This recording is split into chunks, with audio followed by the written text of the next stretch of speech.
haqqa tuqatih wa la tamutunna illa wa antum muslimun wa ba'd. Ikhwan dan akhwat rahimakumullah, kita masih melanjutkan pembahasan dalam bab muamalah terkait dengan barang temuan al-luqatah.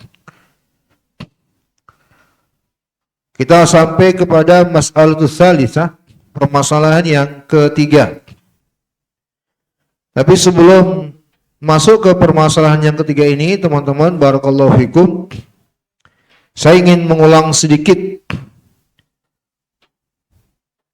dari apa yang telah kita bahas di pertemuan yang telah lalu, khususnya tentang penjelasan dari Fadilatul Syekh Ibnu Utsaimin rahimahullah dan selain beliau dari para ulama tentang pengkategorian barang temuan itu. Ya. Para ulama menjelaskan bahwa secara umum barang temuan itu dikategorikan atau dibagi menjadi 3 golongan. 3 kategori. Ini udah kita pelajari bersama, tapi saya ulang lagi supaya kita ingat kembali sebelum kita lanjutkan, karena materi selanjutnya masih akan menyinggung hal-hal ini lagi. 3 kategori barang temuan itu. Yang pertama, siapa yang masih ingat catatannya ada? Barang yang ya tidak berharga, yang pemiliknya tidak menyukai lagi. Sebenarnya yang pertama ini lebih ditekankan pada ketidaksukaan pemiliknya. Bukan karena tidak berharganya secara umum, tapi lebih kepada pemiliknya sudah tidak menyukainya. Dia buang karena ketidaksukaannya. Ya. Anna sahibahu tarkuhu raghbatan anhu. Ya. Pemilik barang tersebut meninggalkan atau membuangnya ya karena ketidaksukaannya. Ya. Barang-barang yang pada umumnya cirinya rusak misalnya. Ya. Di sini diberikan contoh seperti al-karasil maksurah. Kursi-kursi yang patah, yang rusak gitu ya. Di pasar-pasar. Untuk jenis atau kategori yang pertama ini, teman-teman, barakallahu fik, ya. Maka ini bila mendapatkannya silakan untuk dimanfaatkan.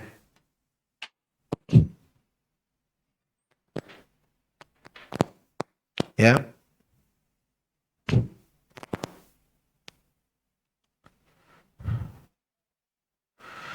Yang kedua,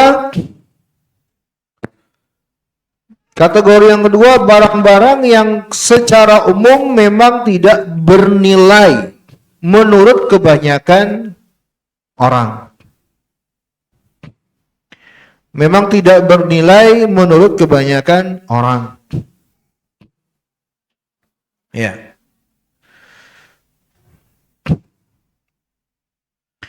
Maka kata para ulama, fa ayyu insanin yajiduhu fahuwalah.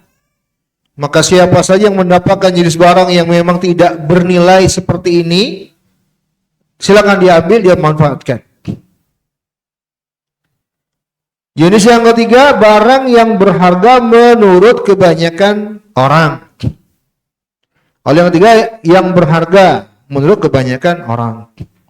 Nah, dari pembahasan tentang al-luqatah, catatan baik teman-teman, dari pembahasan tentang al-luqatah, jenis yang ketiga lah itu yang lebih akan ditekankan adanya dawabitnya, ada ketentuan-ketentuannya, ada batasan-batasannya, ada aturan-aturannya terkait yang ketiga. Ya. Paham? Jadi yang pertama tadi barang yang tidak disukai oleh pemiliknya. Ya, barang-barang yang pada umumnya udah rusak gitu ya.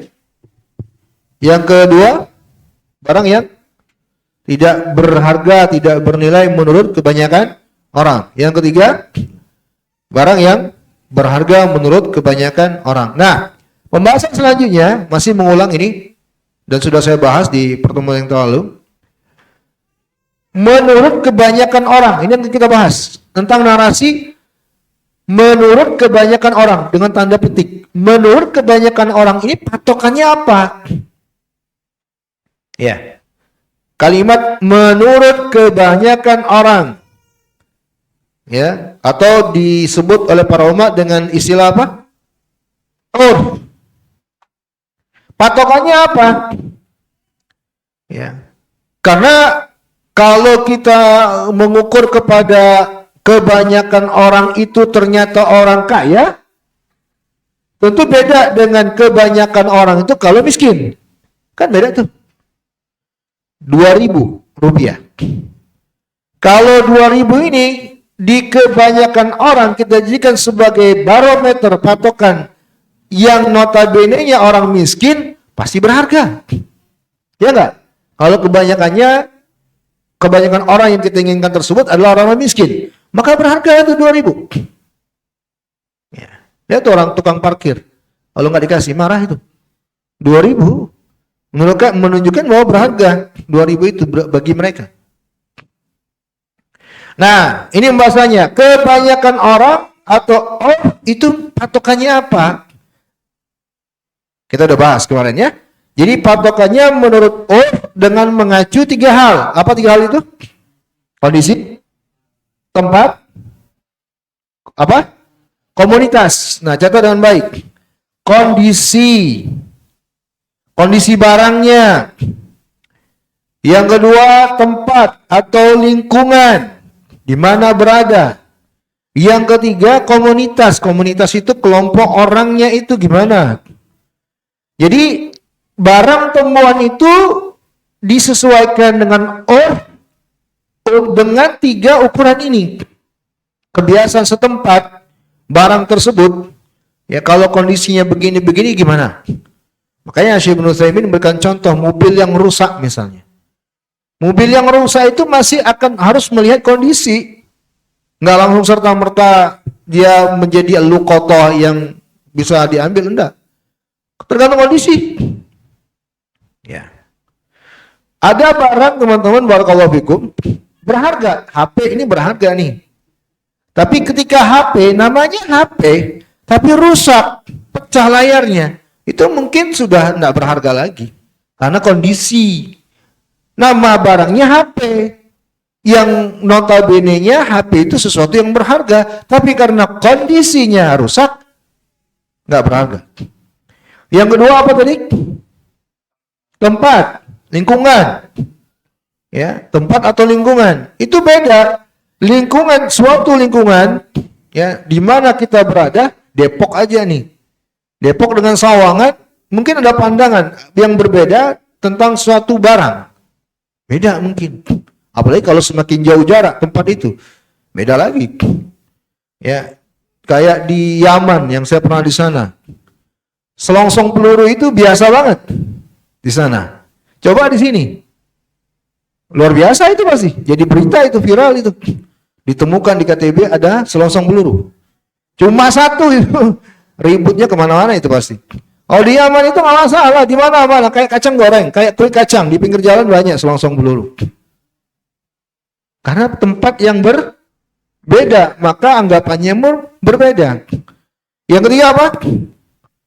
Komunitas. Komunitas ini terkait kepada kelompok masyarakatnya, bukan tempat lagi, ini masyarakatnya. Kadang tempat yang sama, komunitas yang berbeda, pandangan juga berbeda. Depok nih, antum nemu barang nih di sudut Depok ini yang notabene-nya komunitas di sana orang-orang borju misalnya, ya sama di Depok juga di pinggirannya komunitasnya orang-orang beda lagi, maka pandangannya beda. Jadi melihat kepada 3 ukuran ini dengan itu apa? Pandangan kebanyakan orang di situ. Ya. Maka tergantung benda yang ditemukan itu di mana, bagaimana, ya. Bila barang yang pada umumnya milik orang miskin, ya benda ini pada umumnya milik orang miskin, maka patokannya ya kebanyakan orang miskin di sana. Ya. Bila barang temuannya pada umumnya milik orang-orang kaya, maka patokannya orang kaya. Ya. Ini kata Syekh Ibnu Utsaimin dengan tegas, beliau mengatakan, ya, yuqaddiru hadza bihasabil ahwal wal ahwalu yakhtalifu fiha an-nas. Ya, mengukurnya itu tergantung keadaan, kondisi yang itu berbeda-beda tergantung orangnya, masyarakatnya. Fasahila ibrata bihi wal faqir la aidan la ibrata bihi. Bukan patokannya yang bakhil, orang yang sangat sangat menjaga barangnya gitu, sangat pelit dengan barang. Yang terlalu pelit dengan barang, bukan juga patokannya orang yang jor-joran dengan barang. Enggak. Ya, tapi bagaimana kebanyakan masyarakat? Kaidahnya, catat teman-teman, dalam masalah ini berbunyi al-ibratu bil aghlab. Al-ibratu bil aghlab. Yang menjadi patokan adalah kebanyakan. Bahkan Syekh Ibnu Utsaimin, teman-teman, barakallahu fikum, menegaskan patokannya pada urf secara kebanyakannya dan tidak pada pemilik barang. Nah, ini catatan tambahan. Perhatikan. Jadi bukanlah patokannya kepada pemilik barang. Perhatikan, Syekh Ibnu Utsaimin rahimahullah menjelaskan, ba'dul asya' takunu 'inda sahibiha ghaliyah wa 'inda an-nasi laysat ghaliyah. ويقال العبرة بالأغلاب. العبرة بالأغلاب يعني رب قلم لا يساوي درهما وعند صاحبه يساوي 100 درهم لأنه تعود عليه وكتابته به سهلة وجميلة وهذا شيء مشاهد. بعض الأشياء تكون عند صاحبها غالية وعند الناس ليست غالية ويقال العبرة بالأغلاب. Ada benda-benda, misal pulpen tuh, pulpen yang nilainya nggak lebih 1 dirham, ya. Tetapi bagi pemiliknya pulpen ini nilainya bisa 100 dirham. Harganya cuma 1 dirham, tapi bagi pemiliknya dia menilai pulpennya berapa? 100 dirham. Kenapa sedemikian mahal bagi pemiliknya? Karena pemiliknya menganggap dengan pulpen ini bisa menghasilkan banyak hal, produktif, ya, menulis dengan indah, banyak hal dia manfaat, ya, maka dia menilai pulpennya ini sesuatu yang mahal, ya. Nah, yang seperti ini, teman-teman, barakallahu fikum, kata beliau, benda-benda yang kalau menurut pemiliknya mungkin sesuatu yang berharga, tapi kebanyakan orang tidak berharga, maka yang jadi patokan apa? Banyak orang. Jangan katakan ini kalau misalnya nih antum temu pulpen, ini kalau bagi pelukis ini mahal loh. Ya enggak patokannya itu. Ya ini pulpen secara umum nilainya berapa? 3.000 perak. Ya 3.000 perak. Bisa dipahami? Jadi kaidahnya apa tadi? Al-ibratu bil aghlab. Semana dengan penjelasan ini oleh Syekh Atiyah Salim dalam Syarah Bulughul Maram. Beliau mengatakan al-umur bil adat wa bihasabil waqti wal 'urf. Ananzur fi ayyi zaman wa makan wajada hadha syai' wa ma qimatuhu. Fa in kana mimma la tatbu'uha himmatun nas fayakhudhu wa in kana mimma lahu qimatuhu wa tatbu'uhu himmatun nas wa tabhathu anhu fa huwa fi hukmil luqatah. Wallahu ta'ala alam. Syekh Atiyah Salim dalam Syarah Bulughul Maram menambahkan, benda-benda itu tergantung adat, yang disesuaikan dengan zaman, masa, tempat, kondisi, zaman, ya, waktu, makan, tempat, tadi yang kita jelaskan. Ya, di mana ditemukan barang tersebut, bagaimana nilainya. Bila sesuatu yang memang diinginkan oleh kebanyakan orang, maksudnya berharga menurut kebanyakan orang, ya, maka inilah yang akan dibahas tentang hukum luqatah. Kalau barang tersebut la tatbuhu himmatun nas, yang tidak berharga bagi masyarakat, fayakhudhu, maka silakan diambil. Tapi bila barang tersebut kebanyakan orang menganggap sesuatu yang berharga, maka inilah yang akan dibahas dalam permasalahan luqatah, wallahu taala alam bisawab. Sehingga untuk jenis yang pertama, lihat di buku kalian teman-teman, ada halaman sebelumnya. Untuk jenis yang pertama, dari jenis-jenis barang-barang yang dianggap sepele, tidak bernilai, ya, boleh langsung diambil dan dimanfaatkan, tidak perlu diumumkan. Tapi dengan syarat, tambahkan di situ catatan kalian, untuk barang tidak berharga ini, untuk barang tidak bernilai, tidak berharga, boleh langsung diambil dan dimanfaatkan dengan syarat. Syaratnya apa? Kata para ulama, ya, lakin bisyartin alla yakunu aliman bi sahibihi. Wa in kana aliman bi sahibihi, wajib alaihi i'lamuhu, walakin la yajibu alaihi isaluhu lah. Syaratnya adalah dia tidak tahu sama sekali pemiliknya siapa. Ya. Jadi jangan mentang-mentang ini barang tidak berharga nih, barang receh nih, udah ambil aja, manfaatin aja. Enggak. Kalau ada kemungkinan tahu, ada indikasi, ya, maka tidak boleh langsung diambil, dimanfaatkan, walaupun termasuk barang yang kategorinya tidak berharga tadi. Pulpen tadi misalnya. Ya. Kapan boleh dimanfaatkan sebagai barang temuan? Ketika nggak tahu sama sekali pemiliknya siapa. Kalau misalnya nih, ya, Bapak Risman duduk di belakang Andika. Andika berdiri, jatuh pulpennya. Langsung si Abu Bakar bilang, nah ini barang temuan nih. Boleh tidak? Ya. Abu Bakar bilang, ini kan barang sepele Ustaz.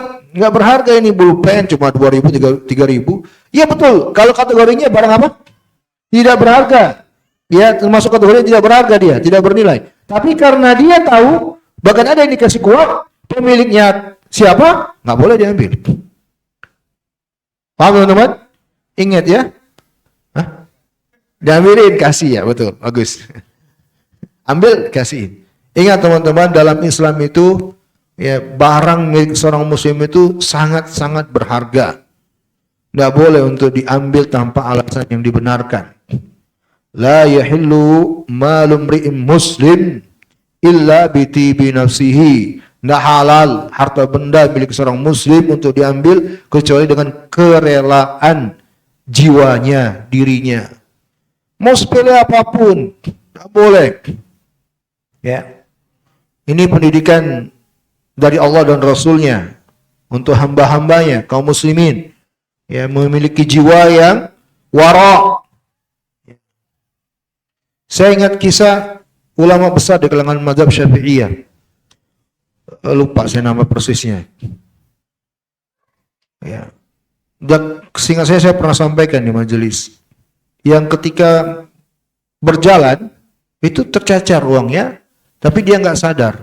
Lalu tiba di masjid, istirahat, mau makan, ya, istirahat di masjid, baru sadar uangnya nggak ada di kantong. Maka dia batalkan makannya, dia telusuri balik jalan. Di mana langkah-langkah yang dia injak tadi, dilewati, dia telusuri kembali. Dapat uangnya, ketemu di jalan. Jumlahnya persis, uangnya persis, tapi nggak diambil. Nggak diambil. Coba saking waroknya para ulama. Udah dipegang nih. Lalu dia berkata dalam hati, bisa jadi ini milik orang lain. Karena ini sudah barang temuan ini. Dan berharga. Akhirnya dia letakkan, dia tinggalkan. Saking waroknya. Ya. Ini teman-teman barakallahu. Coba kalau antum Abu Balkis. Apa yang terjadi kira-kira? Rezeki nomplok ya. Uang saya gitu ya. Langsung ngeklaim ya. Apalagi ternyata teman-teman barakallahu fikum, kalau uang itu bukan uang kita. Yang kayak gitu aja para ulama tinggalkan. Nah, kalau sekarang orang-orang sudah jelas bukan uangnya tapi diklaim. Ya. Masya Allah, naudzubillah. Baik. Kemudian teman-teman, barakallahu fikum, kita masuk permasalahan ketiga. Kita baca dulu. Qala mu'allif hafizahullah, al-mas'alatu tsalitsa ba'dul ahkamil muta'alliqah biha. Permasalahan yang ketiga, beberapa hukum yang terkait dengannya, yaitu dengan al-luqatah, barang temuan. Qala idza kana al-malqut hayawanan ma'kulan fa huwa mukhayyar baina aklihi wa daf'i qimatihi fil hal aw bai'ihi wal ihtifaz bi qimatihi li sahibihi ba'da ma'rifati awsafihi aw hifdhihi wal infaq alayhi min mali wa la yamlikuhu wa yurajji'u bi nafaqatihi ala malikihi idza jaa wa istilamuhu wa idza jaa sahibuha qabla ya'kulaha al-multaqit falahu akhdhuha. Yang pertama, kata penulis, apabila barang temuan al-luqatah berupa hewan yang bisa dikonsumsi, ayam ya misalnya, maka dia memiliki opsi. Si penemu ini punya opsi ya untuk boleh dia konsumsi ya, dan dia ganti dengan harga nilainya, atau bisa juga dia jual dan harga dari penjualnya yang dia simpan untuk nanti dia serahkan kepada pemiliknya setelah pemiliknya menyebutkan ciri-cirinya dan betul itu pemiliknya. Atau opsi yang terakhir, dia jaga, dia simpan, dia pelihara, ya, dia beri makan, tapi dia tidak boleh untuk memilikinya. Lalu biaya yang dia telah keluarkan untuk memberi makan hewan tersebut nanti minta ganti kepada pemiliknya kalau sudah datang untuk mengambil hewannya tersebut.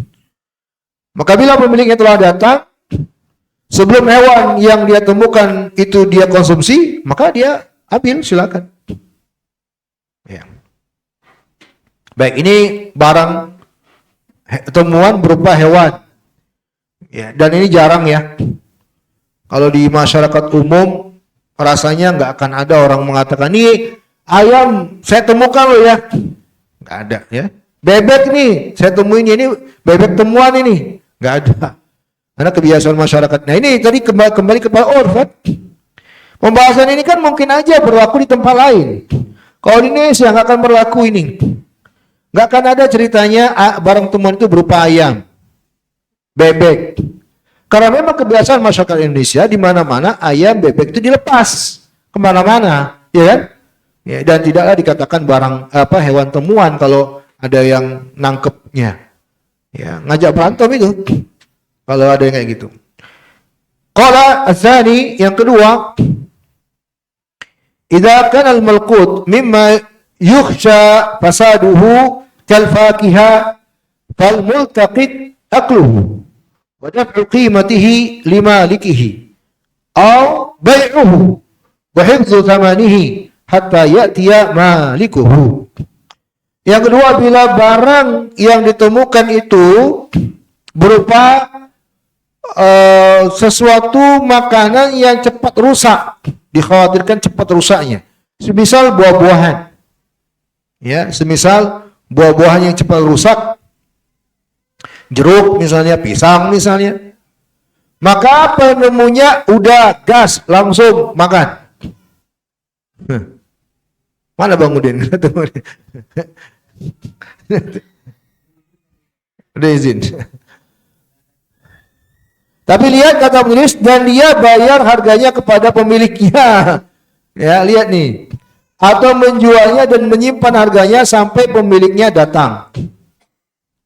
Ini teman-teman, barakallahu fikum, penyebutan untuk buah-buahan yang barangkali di sebuah tempat itu berharga. Apel misalnya. Ya, para ulama. Durian. Karena kan buah-buah itu rata-rata kan nggak lama. Ya kan? Antum dapat pisang sesisir. Bukan satu, sesisir, tinggal misalnya kan di jalan, sesisir. Kalau pisang sesisir kan mungkin pemiliknya agak berharga itu. Kalau para ulama mengatakan di antara Syekh Ibnu Taimiyah dalam Syarhul Mumti, di antara ciri indikasi barang itu berharga atau tidak adalah ketika hilang orangnya nyari. Ya, orangnya nyari, nah itu berharga berarti. Kalau orangnya cuek, nggak mikirin, nah itu nggak berharga. Itu diantaranya. Saya bilang itu diantaranya. Sekali lagi kembali ke urf ya. Pisang sesisir kira-kira nyari nggak? Kalau saya nyari, saya balik itu, tinggal, ya tergantung pisangnya juga berarti. Tergantung pisangnya juga. Nah artinya gitu. Kalau pisang kan termasuk yang nggak awet. Atau nemu sesisir, udah makan aja daripada rusak. Tapi ketika orang yang datang ganti, gitu loh. Ya. Ganti untuk antum bilang jangan bilang wah sudah habis, selesai. Ya, baik.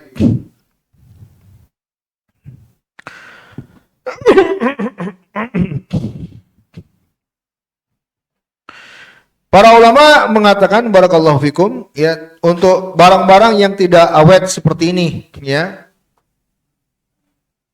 Maka oh iya jazakallahu khairan. Bismillah.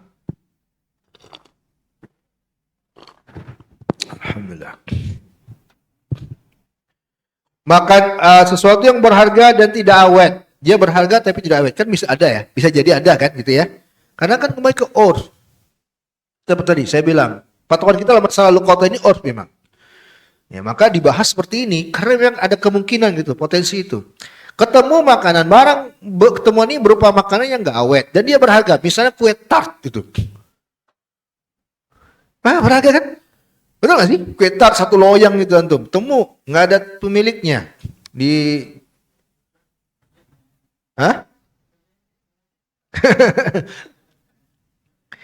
Maka kata para ulama, yang kayak gini jangan dibiarkan rusak. Makan, tapi antum ganti nanti kalau pemiliknya datang. Atau kalau pemiliknya nggak datang, sedekahkan. Dengan nilai barang tersebut dan diniatkan pahalanya untuk pemilik dan Allah Maha tahu. Itu penjelasan dari Syekh Atiyah Salim. Nanti akan ada pembahasan lain lagi ya, kita lihat. Yang ketiga, qala hafizallah, tsalits amman nuqud wal awani wal mata'u fayalzimuhu hifdzul jami' amanatan biyadihi wa ta'rif biha fi majami'in nas. Catatan yang ketiga kata penulis, adapun uang. Ini uang nih. Sering ini mungkin antum. Bejana, alat-alat dapur. Dan peralatan lainnya, maka penemunya yang menemukan wajib untuk menyimpannya. Artinya dia pungut, dia ambil tapi amanah. Ya, menjadi amanah di pundaknya, bukan dia miliki. Lalu dia wajib untuk mengumumkannya di perkumpulan orang-orang. Baik, teman-teman catat dengan baik ya. Kewajiban ini ada nanti rincian lagi. Kewajiban ini ada rincian lagi. Kewajiban untuk mengambil, menyimpannya, dan menganggapnya sebagai amanah, lalu diumumkan. Ya. Kalau uang kan jelas berharga ya, pada umumnya kan ya. Dompet, apalagi misalnya. Tapi kalau dompetnya nggak ada isinya, mungkin lain ceritanya ya. Kalau dompetnya banyak isinya, kalaupun nggak ada uang, dompet itu yang isinya apa? SIM, STNK, dan sudah menjelaskan segala macam, pasti berharga itu. Makanya orang kehilangan itu pasti dia nanya-nanya tuh, dia umumkan segala macam. Maka yang berharga seperti ini wajib diambil, disimpan sebagai amanah, dan dia umumkan oleh penemunya. Nah ini yang saya sampaikan barusan ini nanti ada rinciannya. Tapi untuk sebatas poin ini ada beberapa hal yang ingin saya sampaikan teman-teman, barakallahu fikum. Silakan catat terkait dengan ta'rif. Tulis judulnya ta'rif. Ya, ta'rif itu artinya dalam masalah ini adalah mengumumkan barang yang ditemukan. Bukan ta'aruf. Mas Teguh langsung ketawa. Kalau ta'aruf itu urusannya Bang Rizwan. Jangan. Tarif. Ya, mengumumkan barang yang ditemukan. Perhatikan teman-teman, ada beberapa catatan kalimat ini. Kata para ulama di antara Syekh Ibnu Utsaimin, wa ta'rif yakunu bi ayyunadi fil majami'il lati wajadaha fi. Catat poin pertama dalam masalah ini, yang pertama kali hendaknya dia umumkan barang tersebut di tempat dia temukan, di tempat yang ia temukan di situ. Itu pada asalnya. Ya. Kemudian dan juga poin kedua, fi majami'in nas ka'ali abwabil masajid. Kemudian yang kedua, di tempat berkumpulnya banyak orang. Di tempat-tempat berkumpulnya banyak orang. Lalu lalang. Ya. Misal pasar. Kalau masjid termasuk enggak? Hah? Apa, Pak Basri? Enggak boleh di dalamnya. Tapi para ulama mengatakan boleh di abwabul masajid, tulis. Seperti juga pintu depan masjid, bukan dalam masjid. Masjid itu termasuk tempat berkumpulnya manusia. Maka boleh mengumumkan barang hilang tapi tidak di dalamnya. Di depan masjid, di pekarangan masjid, di dinding luar masjid, bukan di dalam masjid. Tapi karena masjid ini termasuk majami'un nas, tempat berkumpulnya manusia, maka termasuk sebagai tempat untuk ta'rif. Tapi bukan di dalam. Ingat dah, bukan dalam. Hah? Itu yang pertama. Ini urutan loh ya. Catatannya urutan ini. Urutan dah. Barang hilang dalam masjid. Ya sama, enggak boleh juga. Karena kan sudah pernah saya bilang ke teman yang lalu.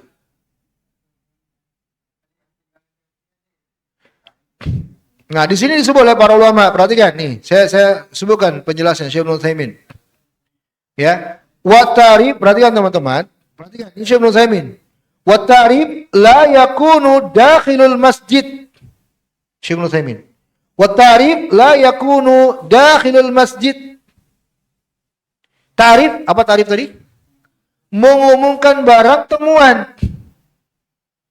Telah ditemukan barang ini. Ini tarif, bukan insyad dolah. Kalau insyad dolah mengumumkan barang hilang. Ini tarif. Kalau tarif itu telah ditemukan ini dan ini. La yakunu fi dakhil masjid, tidak di dalam masjid. Bal ala abwabil masajid, tapi di pintu depan masjid. Ya, pokoknya di luar masjid. Ya, gitu.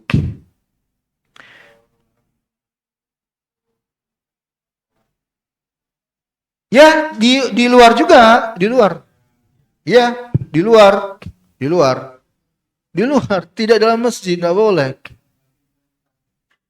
Iya, masjid itu termasuk, masjid itu sudah masuk tempat ditemukannya. Gitu. Kata Syekh Ibnu Utsaimin, perhatikan catatan selanjutnya teman-teman. Wal amru bit ta'rif lil wujub. Catat, hukum ta'rif wajib. Hukum ta'rif wajib. Ya. Tetapi kewajibannya tidak ada batasannya.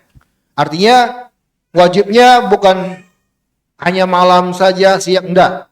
Tapi wajib untuk ta'rif. Ya. Yu'arrifuha 'alal mu'tad fi kulli yaumin marratan aw marrataini aw fi kulli usbu' marratan wa kadza. Ya, dia ta'rif sesuai kebiasaan, mungkin sehari sekali, sehari dua kali, atau sekali sepekan dan seterusnya. Yang jelas wajib. Berapa kali? Silakan, terserah, sesuaikan aja dengan keadaan. Ya. Ingat teman-teman ya, masalah ta'rif saya tegaskan lagi ya. Tarif dalam masalah al-luqata tidak boleh di dalam masjid. Ya. Di dalam kitab Syarhul Mumti', Syekh Ibnu Utsaimin menegaskan ini. Ya. Wa ammal musalliyat fala tadkhulu fi hadza. Tetapi catat juga ini. Tempat salat yang bukan teranggap masjid itu tidak mengapa. Tempat salat yang tidak atau bukan teranggap masjid, misalnya apa kata para ulama? Musalla fi dairatin min dawairin. Fala haraj alaik.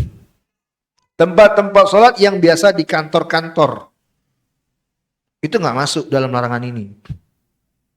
Apa yang membedakan itu masjid dan bukan masjid? Apa kira? Hah? Bukan. Etikaf. Ya. Nah, kalau tempat tersebut nggak bisa etikaf, itu bukan masjid. Nah, di sini Syekh Ibnu Utsaimin mengatakan seperti itu. Ya.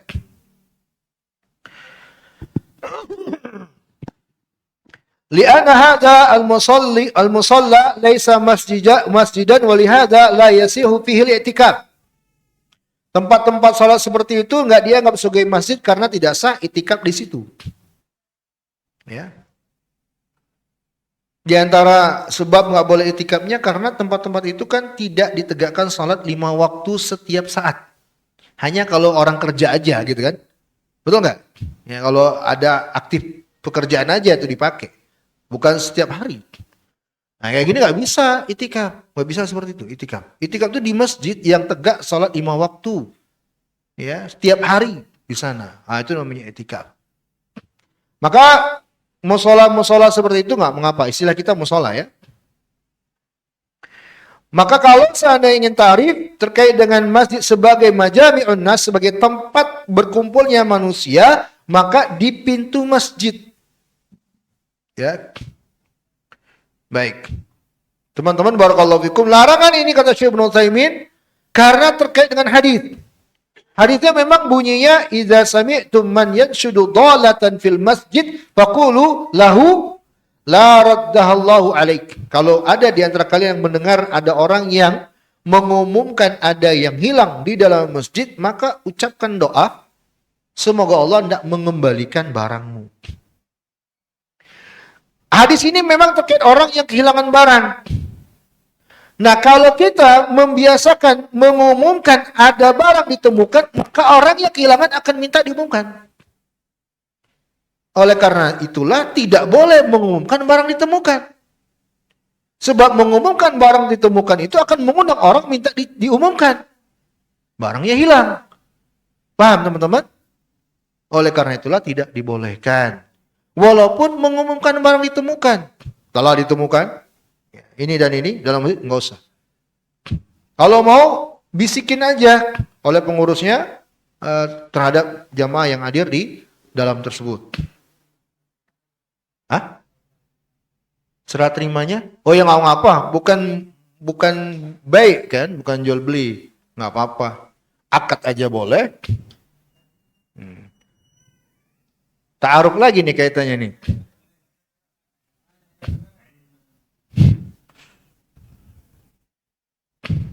Nah, catat dengan baik teman-teman kata para ulama, ta'rifuha fi makanil iltiqa fi makani iltiqatiha muqaddamun ala ghairi. Ta'rif di tempat ditemukan barang itu harus diprioritaskan daripada selainnya. Catat dengan baik kalimat ini. Tarif di tempat ditemukannya barang itu harus diprioritaskan daripada tempat yang lain. Ya, nemunya di KTB, diumumkannya di Sawangan. Ya, pokoknya mengumumkan barang Ustadz pokoknya. Ya nggak cocok. Antum nemunya di KTB. Maka prioritaskanlah di KTB. Ya.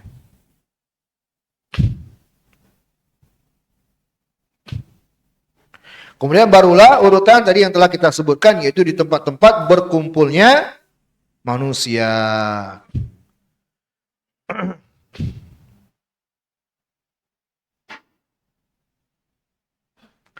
Masih terkait ta'rif, teman-teman, catat. Kata para ulama, wa ta'rif yajibu ayyakuna fawran.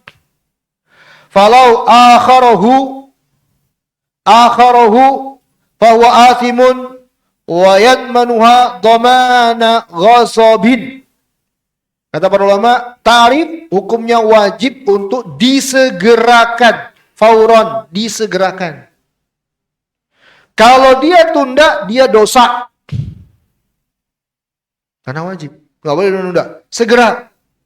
Kalau dia tunda, dia akhirkan, athimun, dia berdosa. Dan dia wajib untuk memberikan jaminan ganti.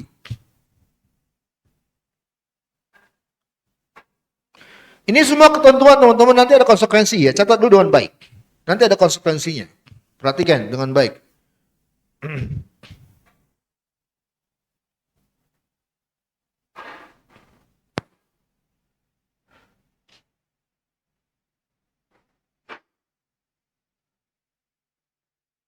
Masalah teknis tarif sudah saya bahas belum, teman-teman?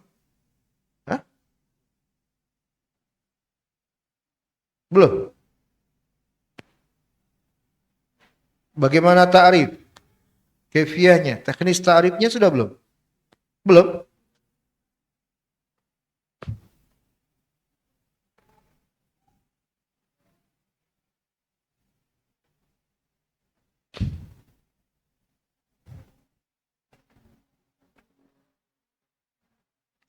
Baik. Syekh Salim Atiyah dalam Syarah Bulughul Maram menyinggung masalah teknis tarif itu sendiri. Kata beliau,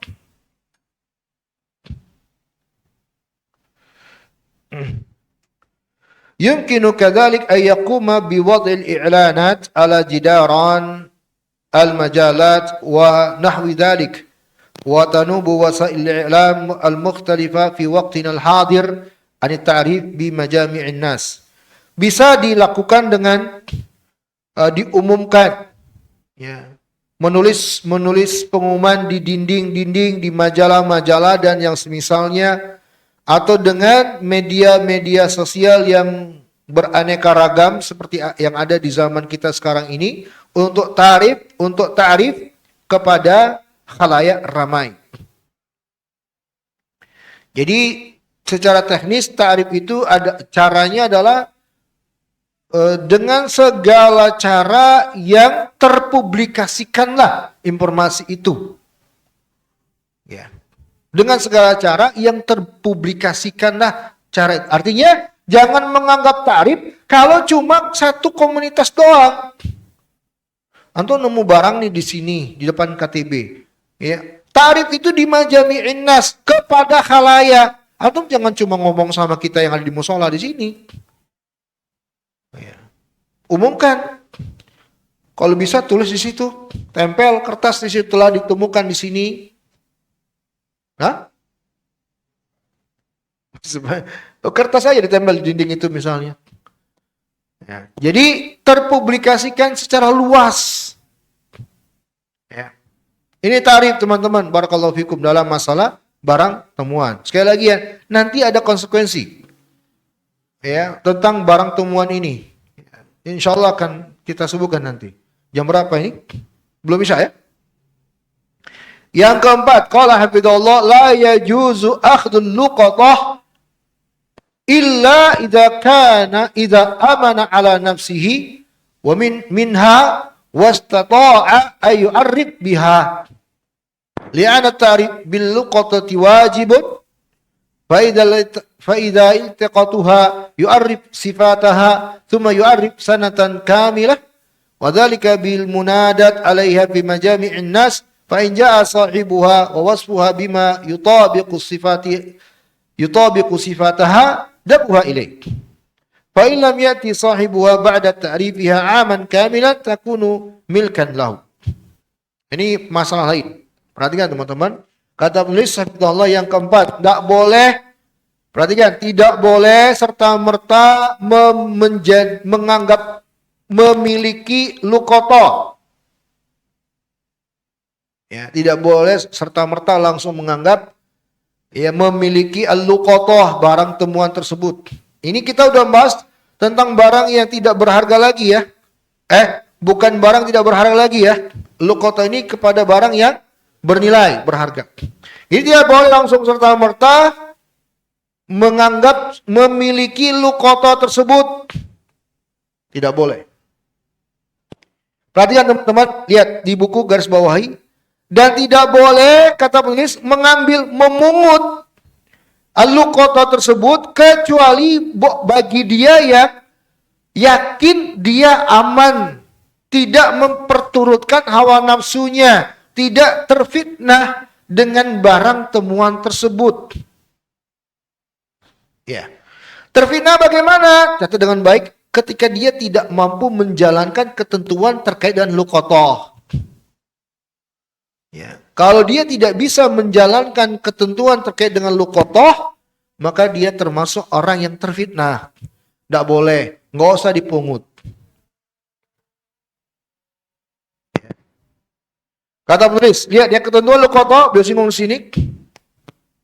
Ini dengan menjaganya dan dia mampu mengumumkannya, karena mengumumkan barang temuan itu hukumnya wajib, ingat ya wajib ya. Dan dia telah memilih untuk memungut, karena dia telah mengumumkannya maka dia harus mengenali ciri-cirinya, kemudian mengumumkannya selama setahun penuh. Ya, dengan mengumumkannya di tempat berkumpulnya orang banyak.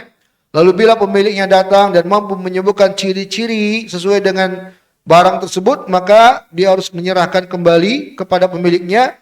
Namun bila tidak ada yang datang mencarinya setelah diumumkan selama setahun sepenuh, maka boleh dia miliki. Berarti ini ketentuannya. Nah kira-kira kalau antum nemu barang, sanggup enggak menjalankan ketentuan syariat ini? Paham teman-teman? Ya, kalau enggak mampu, maka termasuklah antum yang dikatakan oleh penulis yang enggak aman jiwanya. Ini teman-teman, ini yang saya singgung tadi konsekuensinya. Saya tambahkan catatan di sini, perhatikan teman-teman. Tentang narasi bila tidak merasa mampu. Ya. Tidak merasa dirinya mampu dengan yakin bisa menjaga barang tersebut. Maka jangan diambil. Ya. Bila dia ambil, padahal dia tahu ada ketentuannya dan dia tidak bisa menjalankannya, maka secara syariat dia tergolong ghasib, mencuri.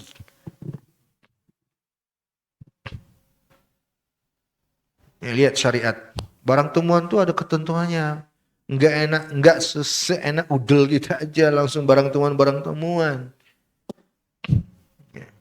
Lihat ya keindahan syariat ketentuan ini.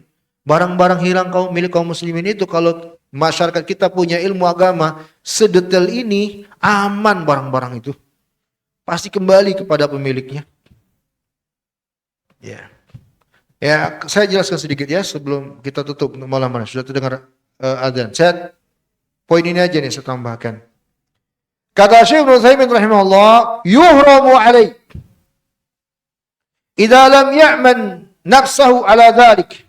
Fa in kana la ya'man bi nafsihi annahu law akhadahu anfaqahu in kanat darahim aw dhabahu in kanat shat fa innahu yuhramu alaihi akhdhuhu wa yakunu hukmuhu hukmul ghasib.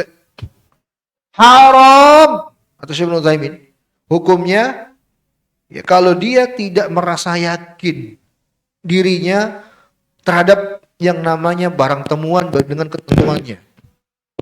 Kalau dia ya yakin dirinya tidak aman, tidak bisa menjalankan ketentuan-ketentuan, maka nggak boleh diambil. Ya, ketentuan-ketentuan yang bisa jadi mengharuskan dia untuk menginfakkan, mengeluarkan uang nantinya. Ada kan kayak barang hewan tadi itu, dia harus mengeluarkan uang untuk memberikan makannya. Kalau barang temuannya berupa sesuatu yang harus dia biayai. Ya. Maka haram bagi dia untuk mengambilnya. Wa yakunu hukmuhu, maka hukumnya kalau tetap diambil sementara dia yakin dia enggak mampu menjalankan ketentuan ini, hukmuhu hukmul ghasib. Hukumnya mencuri. Jadi catat teman-teman barakallahu fikum. Ya. Rincian dalam masalah al-luqatah ini, in kana lahu quwwah wa qudratan ala ta'rif fal afdal akhdhuha wa in kana yakhsha alla yaqdir aw yashqu alaihi fal afdal tarkuha wa ala hadha faqaluhu la ya lil ibahati allati fi muqabil mani wa illa fa innahu qad yakunu al afdal tarkuha wa qad yakunu afdal akhdhuha. Jadi ada rincian dalam masalah ini disebut Syekh Ibnu Utsaimin, bagi dia yang enggak punya kemampuan ya untuk menjalankan ketentuan barang temuan dengan tarif itu termasuk ketentuan tadi kita sebut ya. Dia nggak bisa mengumumkan nih, dia punya keterbatasan, udah jangan diambil. Fal afdal tarkuha. Kalau dia punya kemampuan, fal afdal akhdhuha, dia ambil. Ya. Tapi kalau dia khawatir yakhsha Allah yaqdir, dia nggak mampu, nggak bisa, punya keterbatasan, ya bahkan ya syuqqa alai, dia merasa berat terhadap konsekuensi yang namanya barang temuan ini, fal afdal tarkuha. Maka yang afdal dia tinggalkan. Tidak diambil. Ya. Fa in amana nafsahu ala dzalik, kalau dia merasa yakin terhadap dirinya, walam yakhaf 'alaiha, dan dia tidak mengkhawatirkan terhadap konsekuensi yang namanya barang temuan tersebut, falahul akh, maka silakan diambil. Lakin as-salamah wa aula yatrukuha, tapi yang lebih baik adalah dia tinggalkan. Fakam min insanin akhdul luqatah ala annahu sayarifuha thumma yatahawanu wa ya'tihi syughlun yamna'uhu min ta'rifiha wa ma asbaha dzalik. Betapa banyak orang, perhatikan ini kata Syekh Ibnu Utsaimin, betapa banyak orang dapat luqatah barang temuan, lalu dia merasa bisa untuk mengumumkan, dia niatkan untuk mengumumkan, tapi karena dia menunda-nunda, bermalas-malas, lalu datang kesibukan, akhirnya terhalangi, enggak pernah dia umumkan. Ya, dan seterusnya. Jadi teman-teman barakallahu fikum, tidak boleh juga bergampang-gampangan dengan yang namanya barang temuan. Ya. Loh Ustaz, kalau kita khawatir nggak bisa menjalankan konsekuensi barang temuan gimana? Jangan diambil, biarkan saja. Jangan diambil. Lalu Ustaz, bagaimana? Antum sudah menyinggung kemarin, barang itu kan boleh terlantar tuh. Ya. Gimana jadinya barang tersebut? Perhatikan teman-teman barakallahu fikum penjelasan para ulama. Wa idza kana hadza yad'uha wal akhar yad'uha wa man ba'dahu yad'uha baqiyat fi makaniha hatta yajiduha rabbuha wa hadza.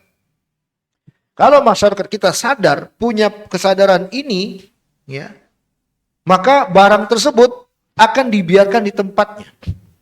Setiap orang yang ketika melihatnya merasa nggak mampu, dibiarkan. Terus tidak ada yang ngambil, maka pemiliknya pasti akan mendapatkan itu lagi.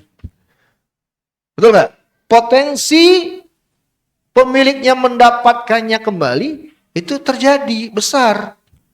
Potensi itu. Ya, makanya teman-teman, kata para ulama, dalam jangka setahun, kan nanti ada pembahasan setahun tuh. Ya, dalam pemeliharaan kita, dalam penjagaan kita setahun itu kan dalam setahun itu kan statusnya amanah itu. Paham? Statusnya apa? Amanah, bukan kepemilikan. Ya. Harus dijaga dan ada konsekuensinya. Ada konsekuensi-konsekuensinya yang harus diperhatikan.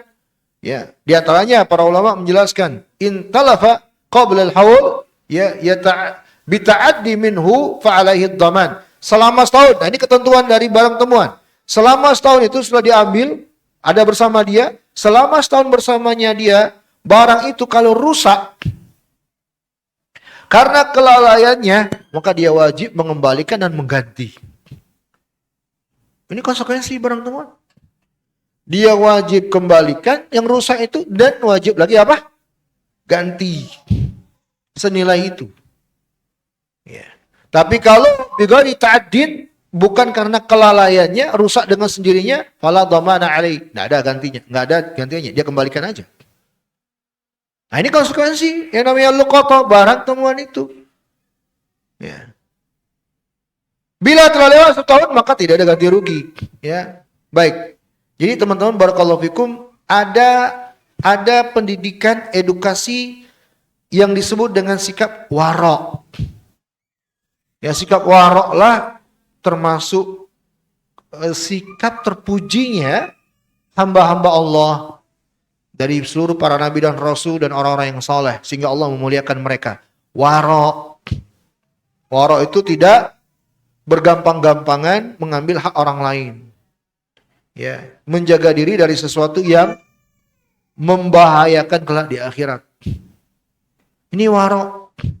Lihatlah Nabi, ini sebuah hadis, teman-teman perhatikan. Kesimpulan para ulama ini dari hadis. Nabi kita dari Anas bin Malik radhiyallahu anhu yang diriwayatkan Imam Bukhari dan Imam Muslim, marra Nabiyyu sallallahu alaihi wasallam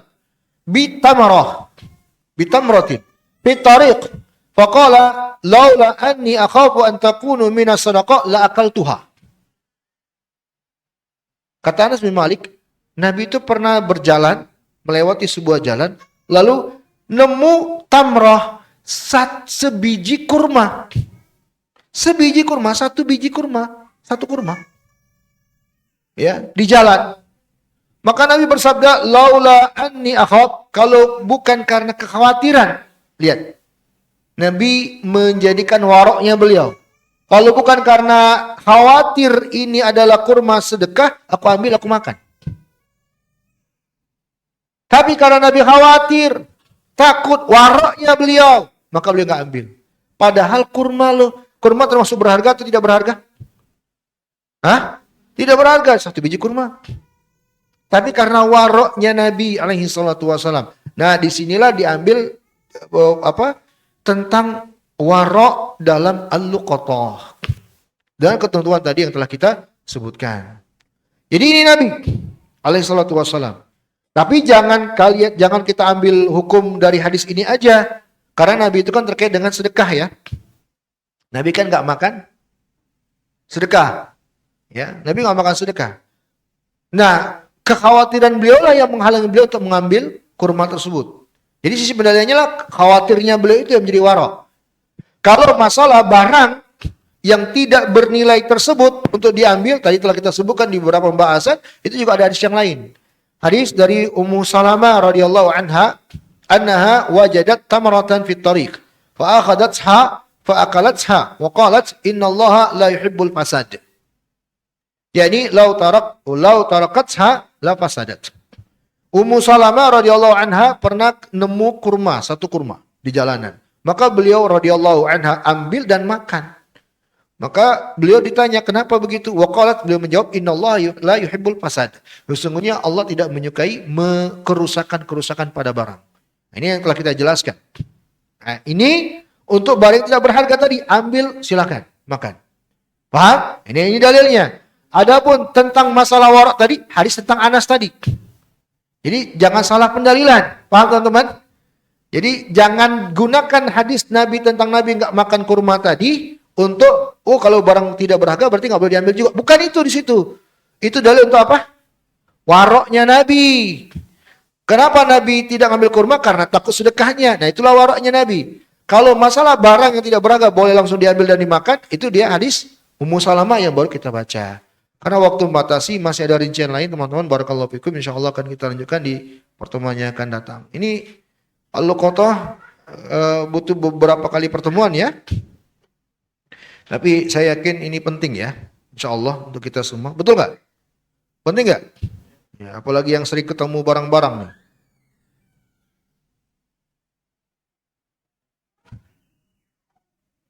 Baik, wallahu a'lam. Mungkin ada yang ingin bertanya, saya persilakan, tafadhol. Nggak ada? Jadi takut ya? Ya, adik.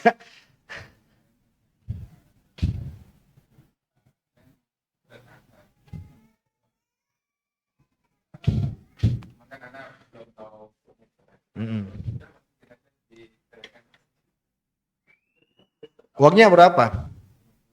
Wah, lumayan itu. Lumayan. Apalagi saya yakin komunitas beliau berharga itu.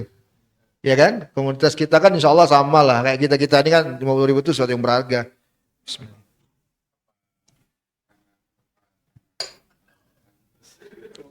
Iya, qadar Allah. Enggak, harusnya ditakrif dulu. Enggak. Ditahan dulu, disimpan, ditarif. Karena 50.000 untuk komunitas kita itu berharga. Ya enggak sih? Ya, circle kita itu insya Allah sesuatu yang berharga. Kecuali kalau mungkin Abu Balkis, circle beliau mungkin kelas borju, Beda. Mestinya ya tadi ketentuannya ditahan takrif dulu di kolam itu tulis telah ditemukan uang 50.000.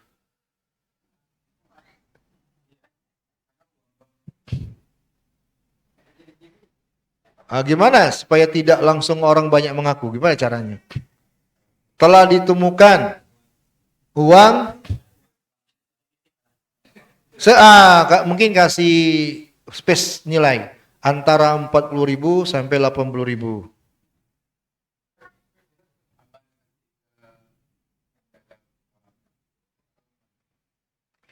Antum ngawur,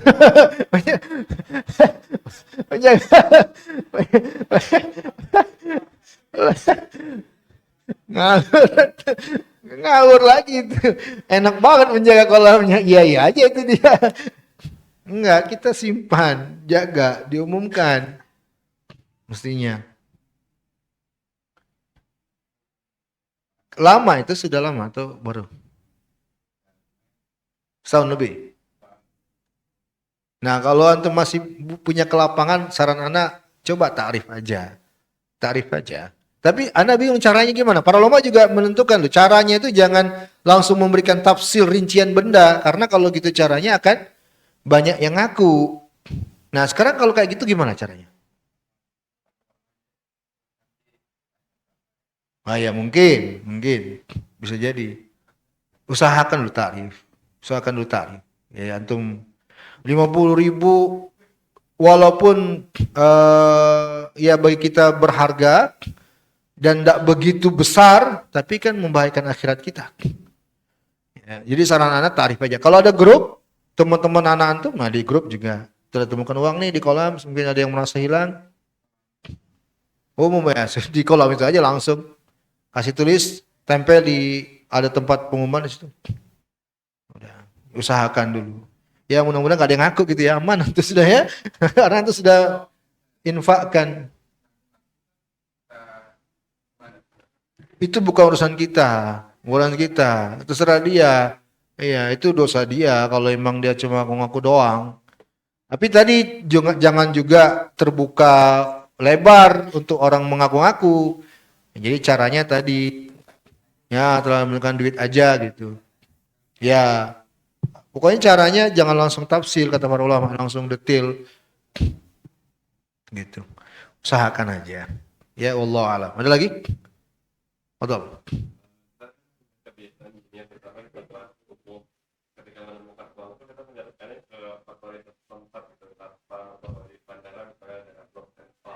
Iya. Kalau memang aturannya seperti itu, sekarang kita pastikan dulu setiap barang temuan itu memang apakah aturannya kita serahkan ke pihak yang kita anggap sebagai otoritas itu, aturannya begitu nggak?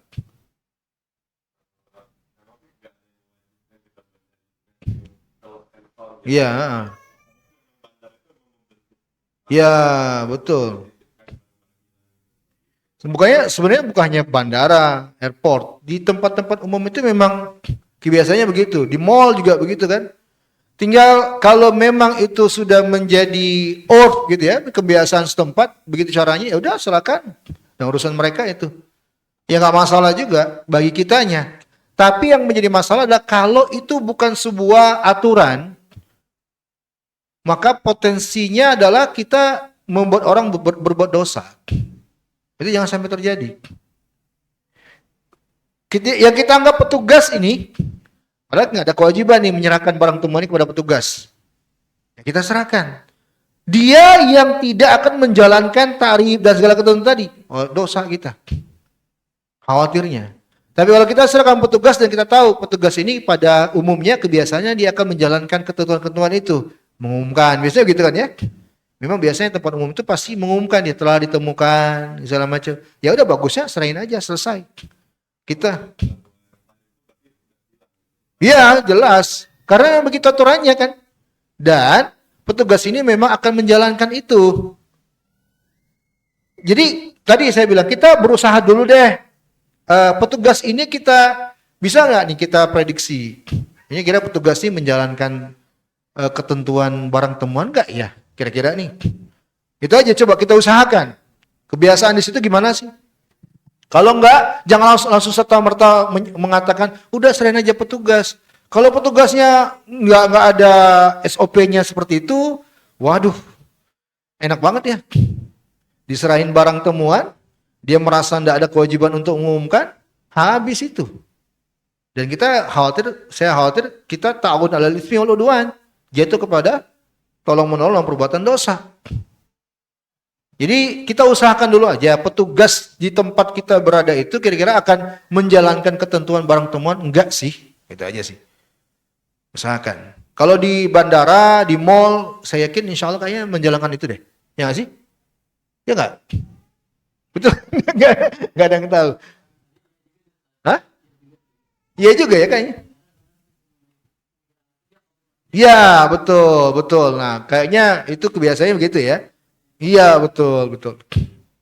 Ya, bisa informasi. Ya udah, nggak apa-apa kita sadarin aja. Dan kita udah lepas tarif kita, bukan kewajiban kita lagi. Ini udah petugas itu. Allah alam.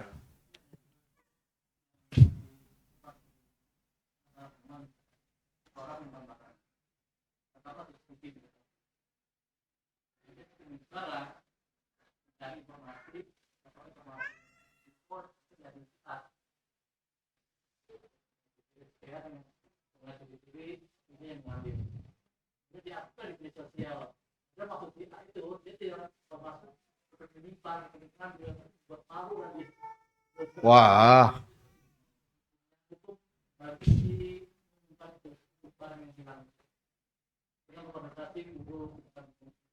wah ini ngajak berantem di situ. Nah, iya menjatuhkan. Akhirnya menjatuhkan orang. Iya, iya. Wah, itu panjang urusannya itu. Nggak tahu saya Allah gimana ya, nggak tahu Allah alam. Ya kita hendaknya hati-hati aja teman-teman. Ya bingung juga sih. Kadang ya di sebagian kebiasaan itu haltenya jebakan-jebakan sih ya. Ya nggak sih? Tahulah saya juga ngeri kalau dengar-dengar kayak gitu.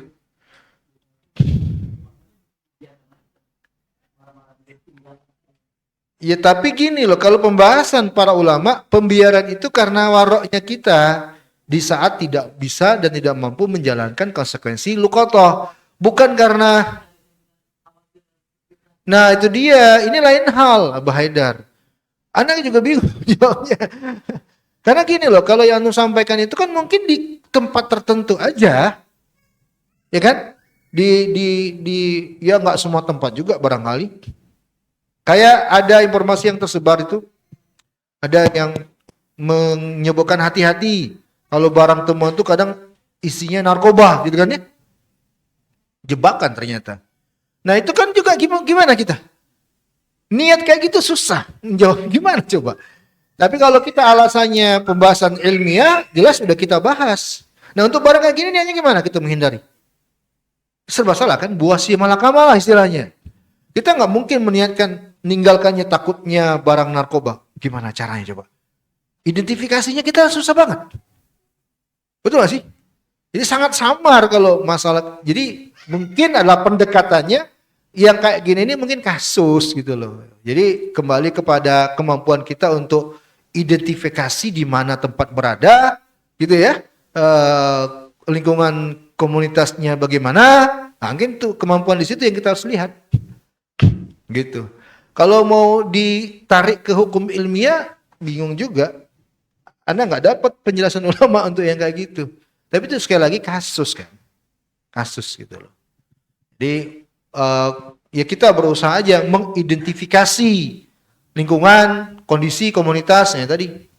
Ya. Kalau ada barang kotak dus di pinggir jalan, ini komunitas preman. Nah, lebih baik tinggalkan aja. Nah, itu mungkin kasus ini akan terjadi itu kemungkinan besar. Narkoba bisa takutnya dan semisal itu. Wallahu a'lam.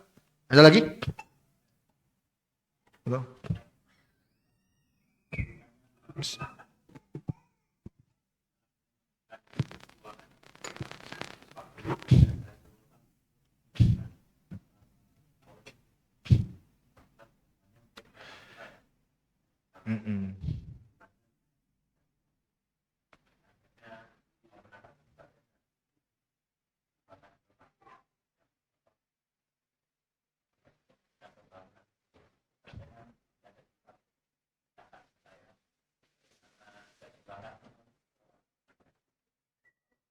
Masjid.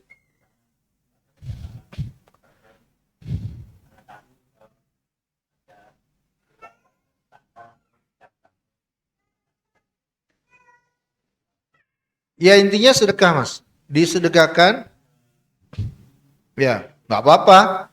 Alokasinya yang berbeda-beda, tetap atas nama sedekah itu nggak masalah. Tapi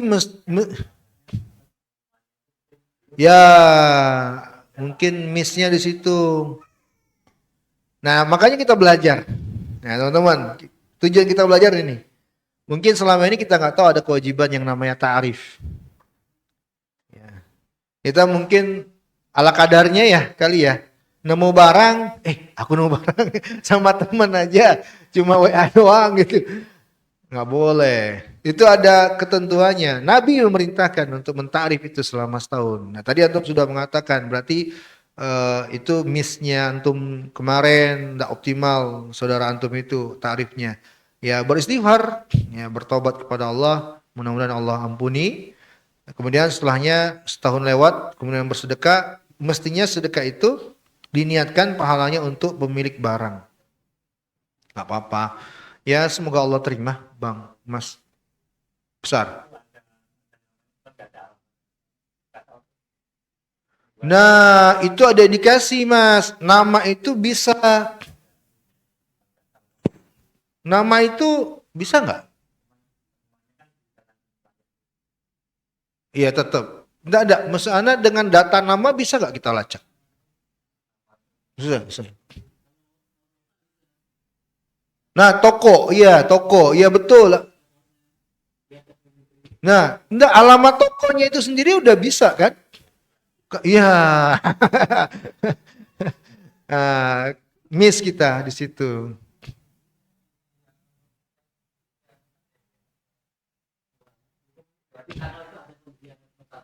Biasanya ada datanya.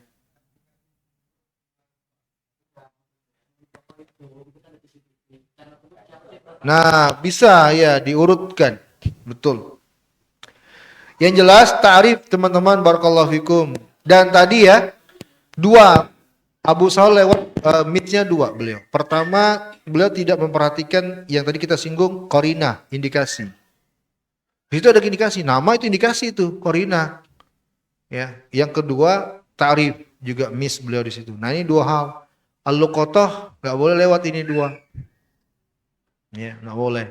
Ini termasuk ketentuan luqatah dua ini. Ya, maka teman-teman mulai sekarang ada ilmunya luqatah itu. Jangan langsung comot. Ya, Mas Teguh.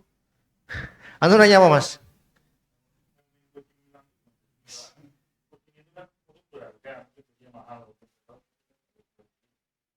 Iya.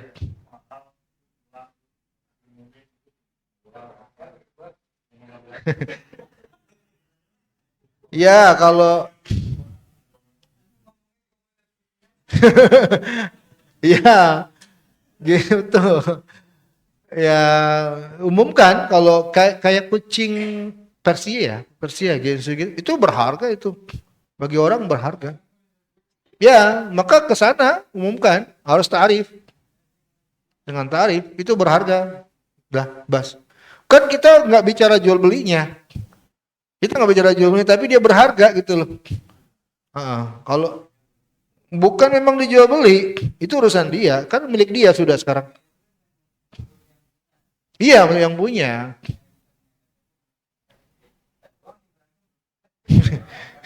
Jadi bukan karena dia telah membeli dan dosa itu nggak boleh emang. Tapi kita bukan urusannya di situ.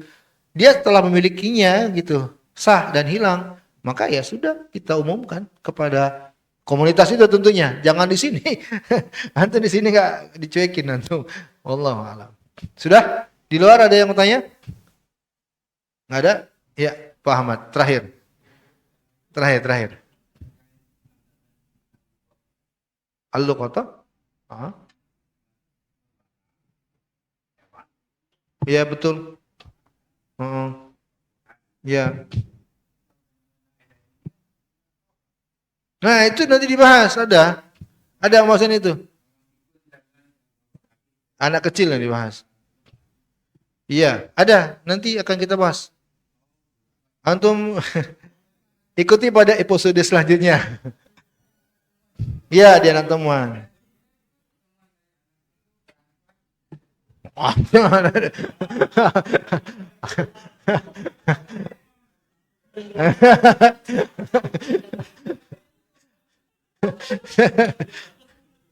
Bismillah.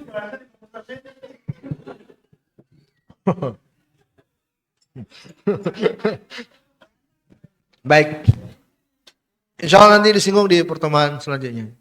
Sebatas ini teman-teman saya mengajak antum semua untuk kita yang telah belajar, yang telah tahu ilmunya sedikit atau banyak ya dari masa lalu kotoh, maka mari kita berusaha untuk warok. Sesuatu yang ditemukan itu ada batasannya, ada ketentuannya, ada dawabitnya. Ya. Sehingga hendaknya kita membedakan diri kita antara yang punya ilmu, tahu dengan orang yang nggak tahu. Jangan samakan kita dengan orang yang jahil, seenaknya aja, seenak udelnya, ya, tanpa berpikir panjang, ya, bagaimana ketentuan syariatnya, sikap-sikap yang bisa berakibat kepada mafsadah kelak di akhirat.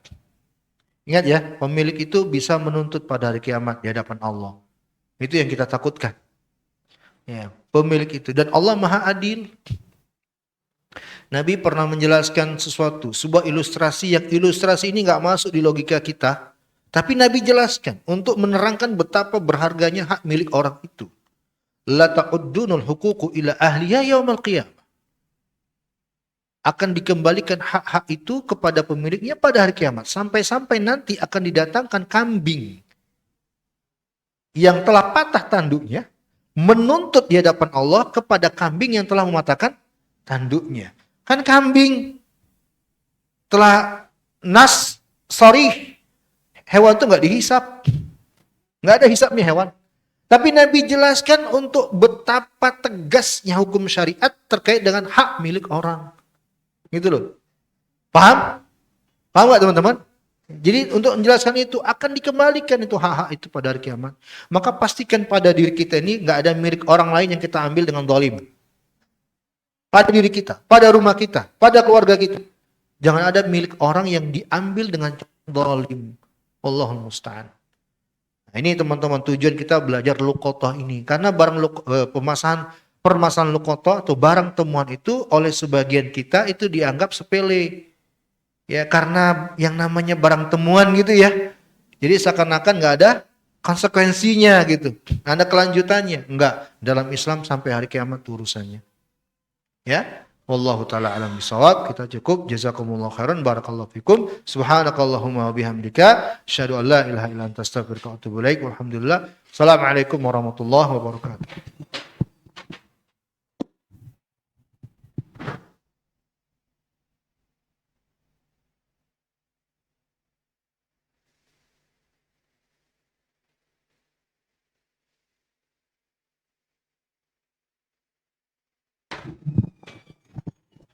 Tes 1 2.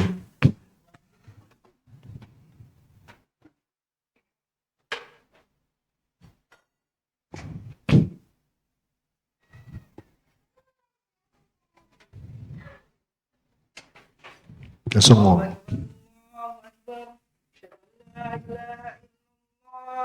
Asyhadu anna Muhammadar Rasulullah. Hayya 'alas salat, hayya 'alal falah. Qad qamatis salatu, qad qamatis salat.